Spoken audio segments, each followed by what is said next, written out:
our engagement actually increased because our community loves in-person meetings, right? So our committee meetings, we select places where our members are at. Like we'll go to Kentucky or we'll go to Texas. We'll make it easy for them to come together and convene. And so we bring our organization to that location. And so that way we could have more engagement. And we've seen an uptick with our meetings. One of our symposiums, we had barely 10 and now we're at 60. Just to have a committee meeting come together. And people are flying out and meeting for a couple of days and doing roundtables and speaking. So it's just providing that platform and bringing the right people together. It's been huge for our community, and I've seen a huge uptick on that.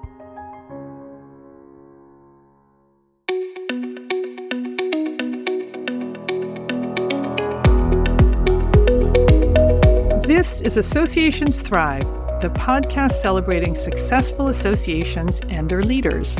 I'm your host, Joanna Pineda, CEO and Chief Troublemaker at Matrix Group International. Listen in as top association executives tell all, revealing the creative and innovative ways they're increasing membership, generating revenue, nurturing engagement, and reimagining their organizations.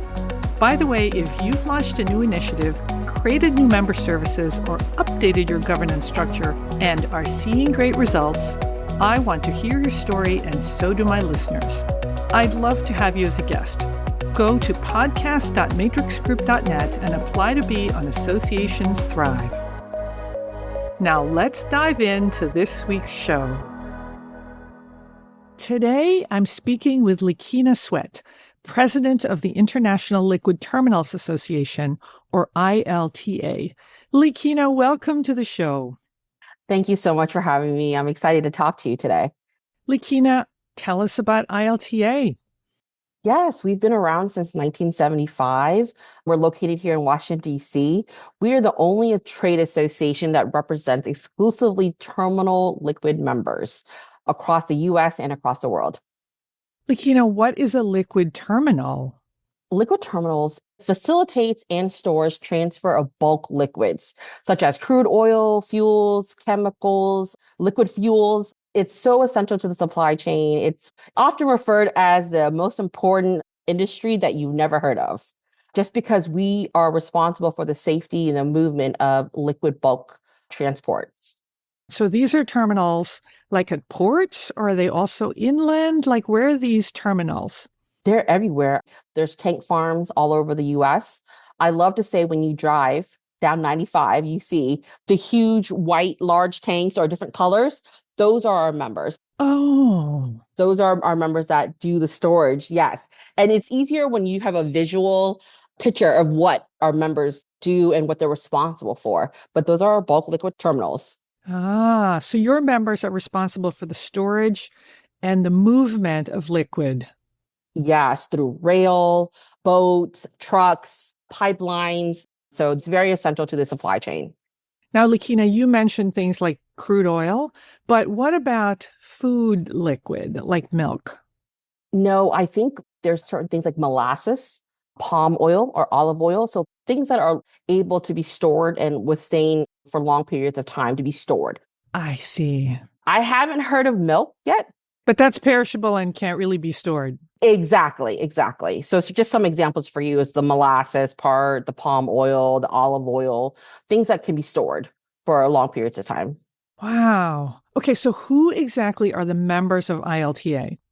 We're a trade association, so it is companies. So we have terminal members. We have about 70 members from the U.S.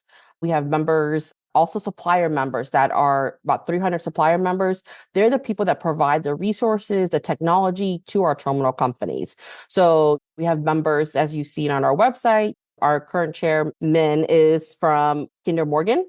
That's a huge terminal member, but we have also smaller terminals too that operate less than 50 employees. So it's from small to large. Are there supplier members too, like CSX might be a member, for example, the freight company? Right. Or like technology with drones, because, there's things that have to be done with security wise.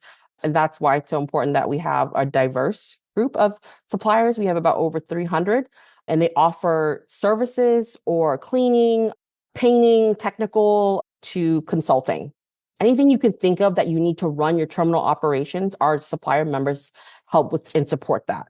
Wow, what an interesting industry. So I'm sure we have a lot to talk about, but first, I want to talk about your journey. So, Leakhena, how do you get to become president of ILTA?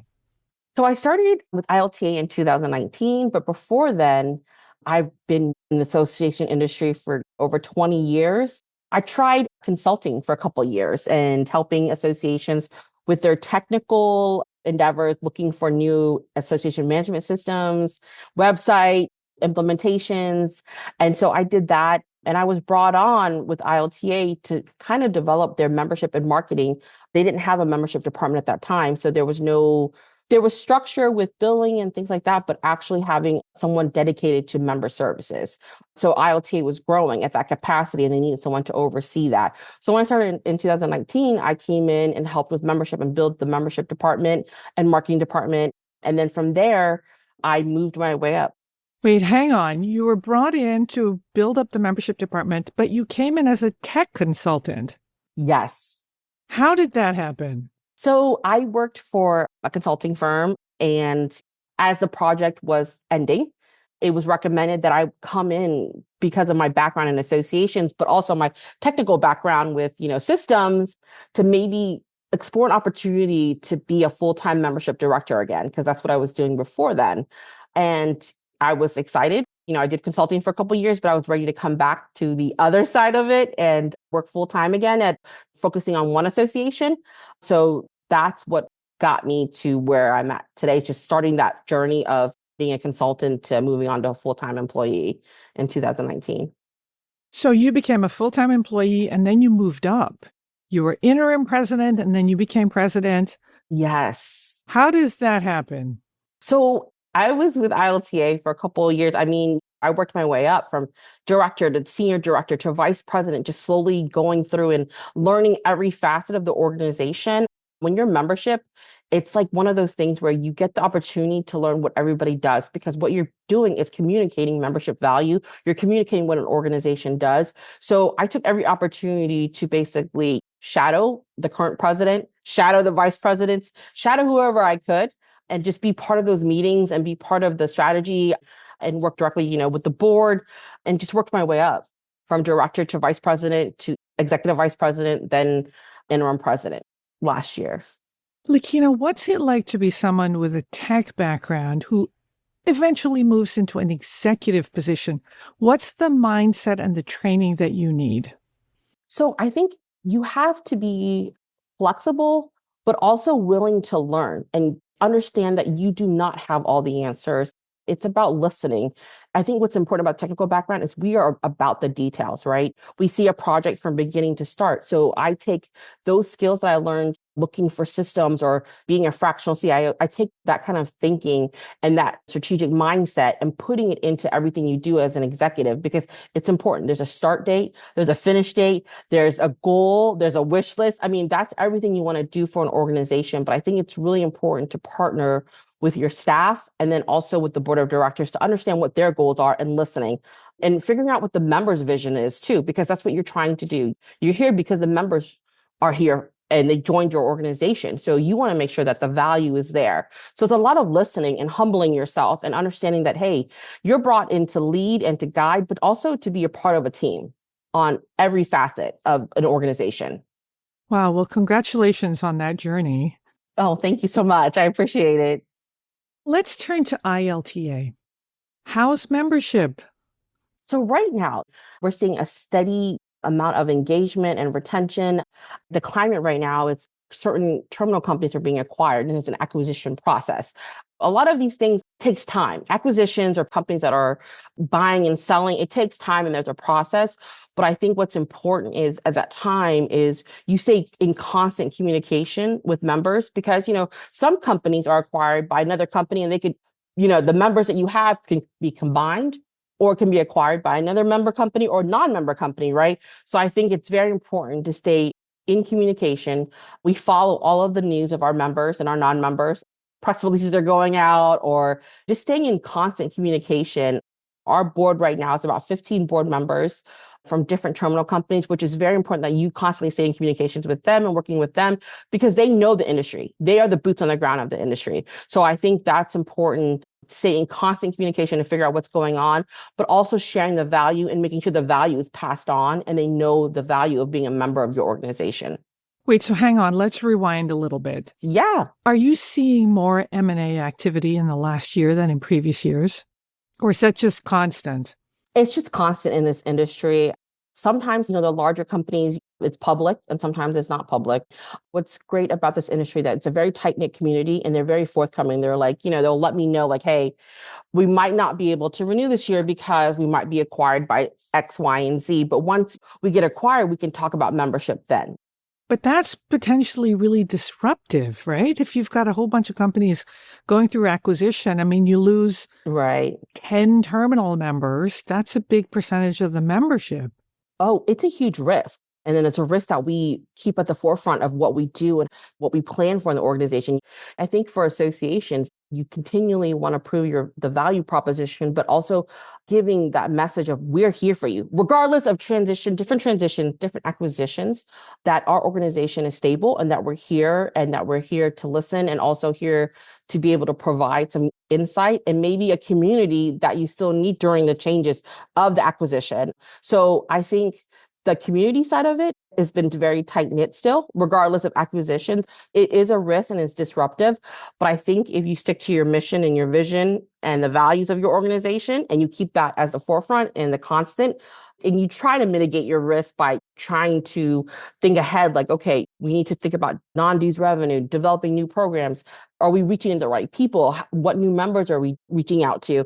So it's a constant changing. But I think that whole thing of we have a strategic framework and plan for the next 3 to 5 years, but you have a very high level strategic framework. You can no longer say like, this is my goal for the next 3 years. Every week it changes. Yeah.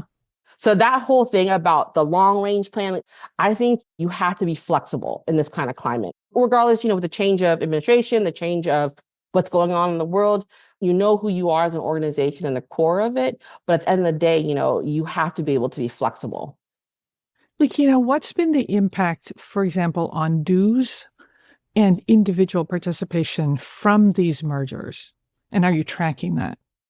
We started to track that last year.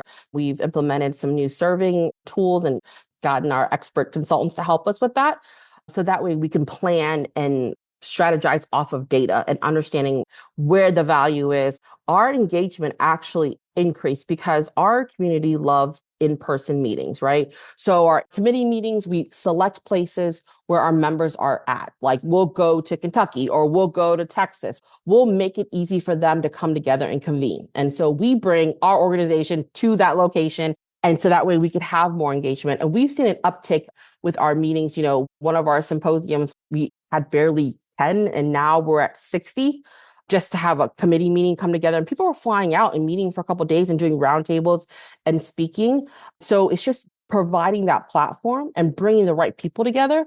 It's been huge for our community. And I've seen a huge uptick on that in that sense of engagement.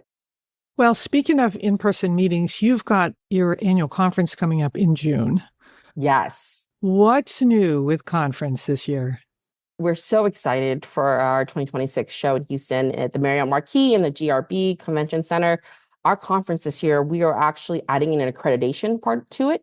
We're working on giving CEUs out now for our conference sessions. Before, it was great to have the learning, but also we want to make sure that you walk away feeling like, you're putting this towards your professional development and getting the accreditation you need. We're still in the process of that, but we're hopeful to have that in June.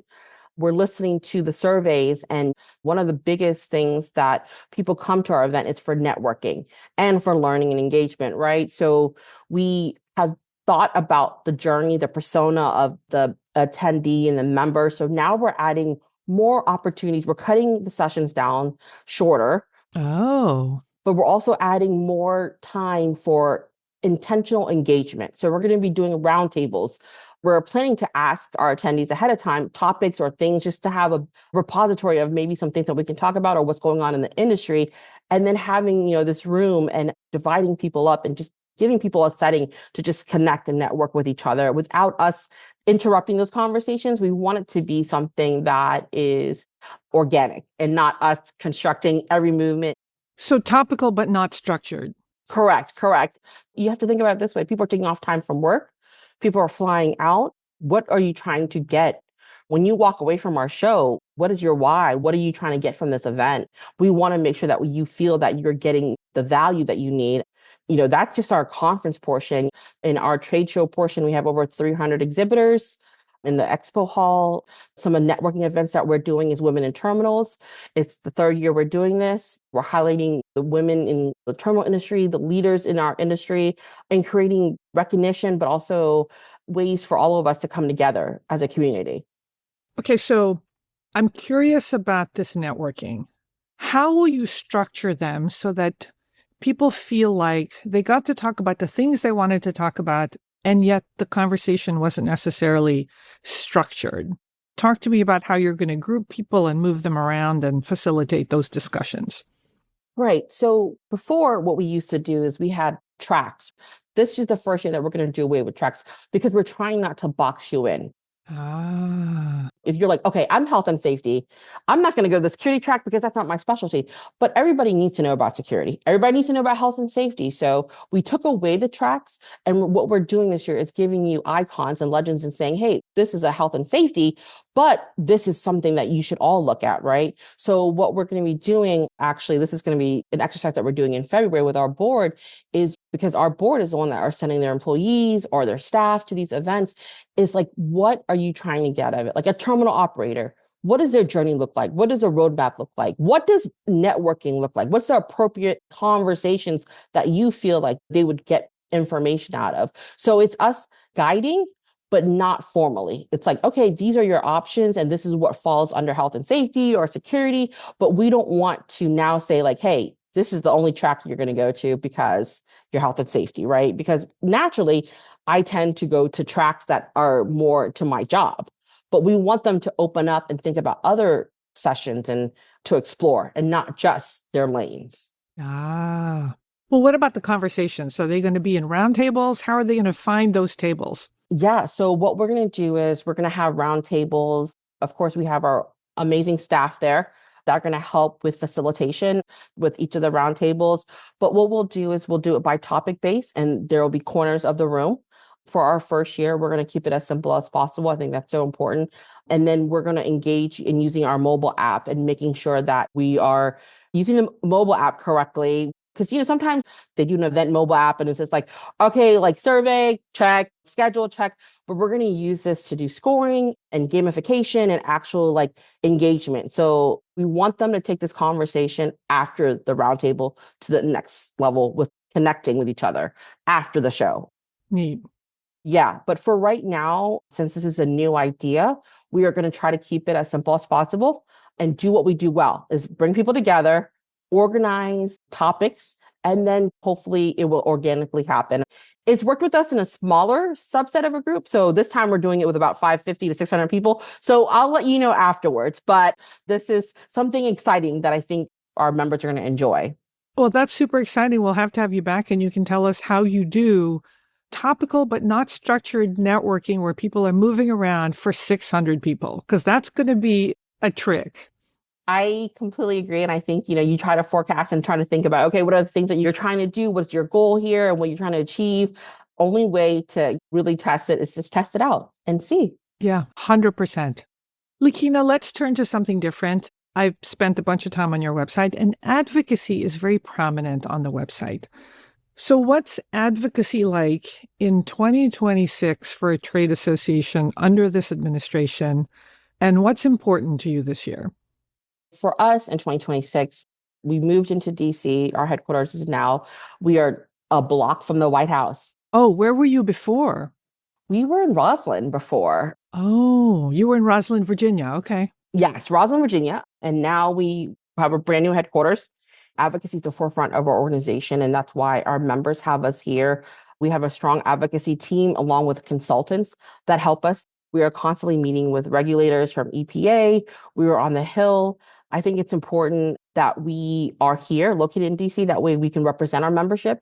And then also other companies, terminal company members that have large offices, they can come here and meet with us to see what's going on in Washington. As you know, there's a lot of things going on and there's a lot of change. We're constantly meeting new people. We're constantly trying to figure out who the people are, what is a change. And there's a lot of things right now, I think, on the Hill they're still trying to figure out. But I think what's important for us as a trade association is that we're constantly still there. We're knocking on doors. We're having meetings weekly. We're going there. We're introducing who we are as an organization, what we do as an industry. Some things that we're working on right now is the PFAS liability. We are also working on the Gasoline Distribution Act. So there's those things that we're working on right now that we have our technical consultants to help us with that, but also our strong advocacy team here in Washington. So I think it's very important just to keep going to these meetings. I think we go to EPA and just try to get meetings and just to meet people because it's constantly changing. When you meet someone like a director at EPA, they're like, I was formerly the director of this environment, and then now I'm a director of this. It's constantly changing here in DC. So there's a lot going on. And I bet there's more change right now, right? Yes. Which means you have to really be on your toes and constantly introducing yourself to the new staff. 1000%. And that's what's important about having a team that's grassroots and boots on the ground constantly, and our consultants that are ex-staffers of the Hill. So it's important for trade associations to get consultants that are the agencies that you're aligned with that they previously have worked for, or they know who you should be talking to. But even a conversation in passing with anyone, it's important. So from the staffers to the schedulers, we are there meeting with anybody that we can meet and get to know to build the contact list here. Leakhena, I'm fascinated by something that you did. You were previously in Roslyn, Virginia, which isn't very far. It's right outside of DC. But somehow the organization decided that it needed to be in the city. Why was that important? For us, being advocacy, we're right here on the Hill. We're close to the White House and to the Hill. So for us, even though you would think, okay, Roslyn, it's not that far. It's like a mile. No, it's not. When you know how traffic is, I think just being around near the White House or near the administration, being here, being in the heart of it, it just helps. When we say that we are in the heart of DC, that we're representing you on DC, we can legitimately say that our address is in DC. So I think being among this environment and being here, it makes a difference as an organization. Wow. Interesting perspective. Leakhena, what are you looking forward to in 2026? We have a board meeting coming up in February. I have a staff retreat next week. I think for us, it's just continuing to meet the needs of our membership, to making sure that we're advocating, we're communicating with our members, and they feel that they're part of a community and the value is there. I'm looking forward to continue developing education programs here at ILTA. We are learning more about how we can work with accreditation, but also looking at ways to elevate what we do here with AI. We have a year-round, mobile app now, not just for events. So we're exploring and implementing that to our members. It's constantly being ahead of technology and helping our members also know what's going on and with the pulses of DC and what's going on around the world. So I think it's us being in the forefront of it, but also us experiencing it along with our members too. Leakhena, you taught me a lot today. We'll have to have you back. Thank you and have an amazing 2026. Thank you so much. I look forward to it.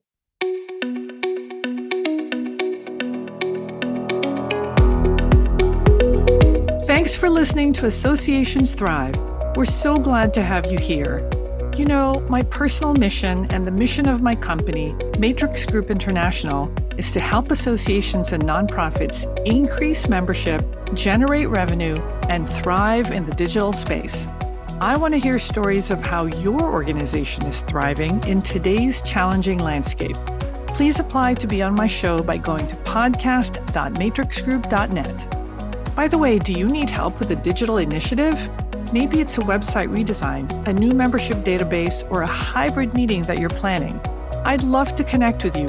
Please visit the Matrix Group website at matrixgroup.net. Thanks again for listening to this week's episode of Associations Thrive. Don't forget to subscribe to the show, leave a 5-star rating, post a comment, and share it with your colleagues and friends.